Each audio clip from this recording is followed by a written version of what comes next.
doing an expedition of this sort of magnitude naturally requires a lot of training, a lot of preparation, a lot of planning in all kinds of ways.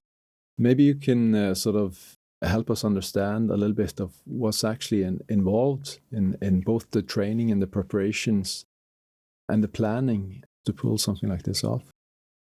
Yeah. If we take the planning first, the most difficult part is actually the finances. And that's also really important because you can't start the other steps before you have that.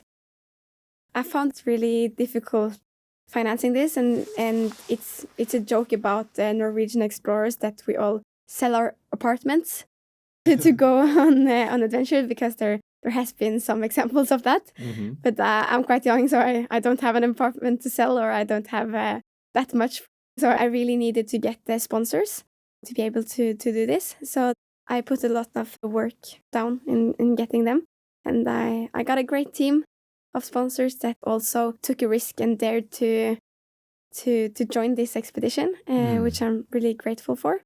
Mm. For the training part, it's important to go to the gym and lift weights and do cardio training, but I think the most important training for me was actually being on similar expeditions or smaller expeditions to simulate the bigger one.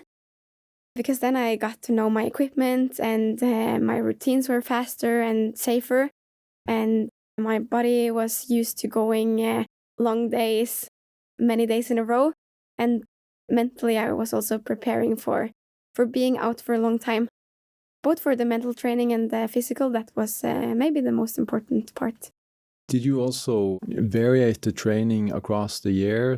Did you do like a certain kind of training during summer, maybe a different kind of training during winter or autumn? Or was there like a steady flow of activities that you were doing every year for those 6 years leading up to the expedition? The first 3 years, I was a cross-country skier. Mm-hmm. So then I just exercised like a cross-country skier.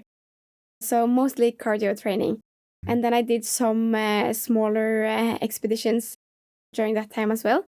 But the last 3 years was more specifically training and preparing. And then I took advantage of the snow in the winters. So I went on many expeditions lasting for a week because I was also working shift. I had 1 week at work and 1 week off. And those weeks I went on expeditions either in Hardangervidda or Finnmark or even Svalbard.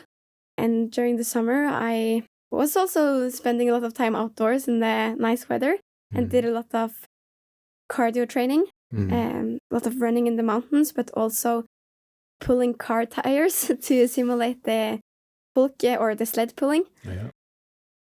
So it was a bit different during the different times of the year. Autumn I often used for strength training, or especially this last fall before going to Antarctica, because I didn't want to get harmed or injured by running too much. So I just did quite light weight training to just keep as fit as I have built up during the summer.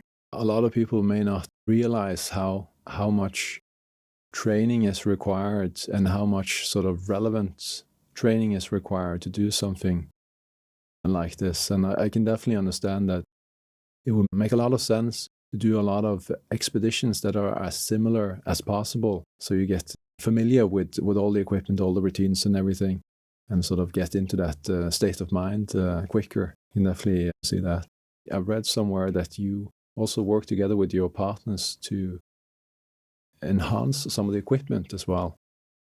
Worked on a tent and on a special kind of sled. Maybe you can speak to that a little bit as well. Yes.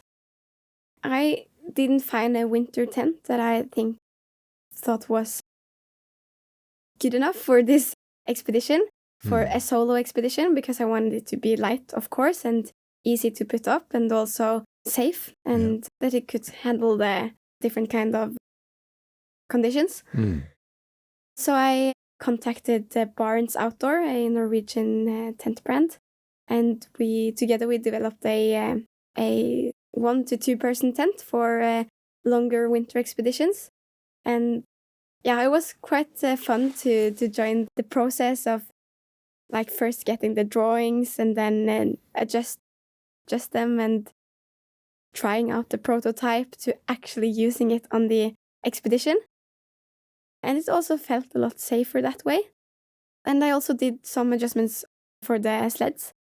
The normal, or it's not normal to ski to the South Pole, but most of those who do it, they use a sled that are 2 meters and 10 centimeters long. Okay. So it's quite long and a bit heavy. Yeah. In some parts of the continent, there is quite difficult terrain. And then it's very difficult getting this long pole through everything and all the bumps and sastrugis. Yeah. So I wanted to, or instead I went for 2 smaller sleds. Yeah. And I put skis under the first one to minimize the friction between the pulk and the snow. And that worked out fine, but 20 days into my expedition, actually Friday the 13th. Oh, really? Yeah. One of the steel attachments bended, so the angle was wrong and I couldn't use them anymore. So then it was just dead weight on top of my sled. Oh, so you have to take off the skis and put them on top. Oh, wow, okay. All kinds of things can happen, yeah? Yeah. I've read quite a few books about different expeditions, both to the North Pole and to the South Pole. And as far as I can tell, being an amateur just reading these books, it seems like a lot of different challenges and different issues can happen with the sleds. Yes. They sort of get bumped into or get some scratches, or maybe there's a hole in it and you need to fix it in some way. Did you experience any of that at all for you? Or was the fact that you sort of thought about having to be more flexible up front and also worked on having less friction, did that sort of solve some of those issues? Maybe. I'm not sure, but there is, like, you can prepare for most of the things that can happen, but there is also a certain point where you can't prepare anymore. Right. And you also have to be ready for the unthinkable, the random, the unexpected, That's also an important thing to, like, have the mindset to be able to meet everything with the open mind and you can't really, like, at home, if something happened with my equipment or my car or anything, my reaction is to call my father and just cry. No, not cry, but complain.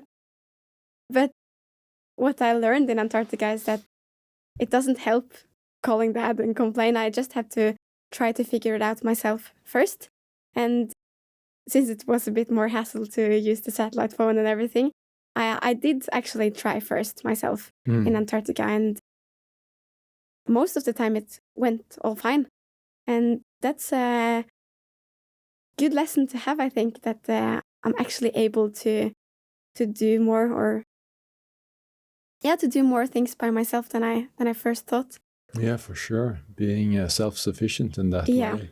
And I think that can bring a lot of confidence, like inner confidence. Yeah. You know, whatever in happens, the normal I'm life as able well. in the normal life as well. Yeah, I think those experiences make me a more confident person, and that the challenges at home, it's not that they don't feel big, but I also feel that I can actually do this. I thought about this quite a lot, that in the different books or maybe movies or TV series that I've seen from these sort of expeditions, one of the most challenging things I feel is what we're talking about now, like the unexpected things that just happen. Maybe there's an issue with the zipper for your jacket, or there's something with the sled, or something with the skis. Things just break, and you need to fix it then and there with whatever little equipment you have, and be this sort of MacGyver kind of person and just figure it out.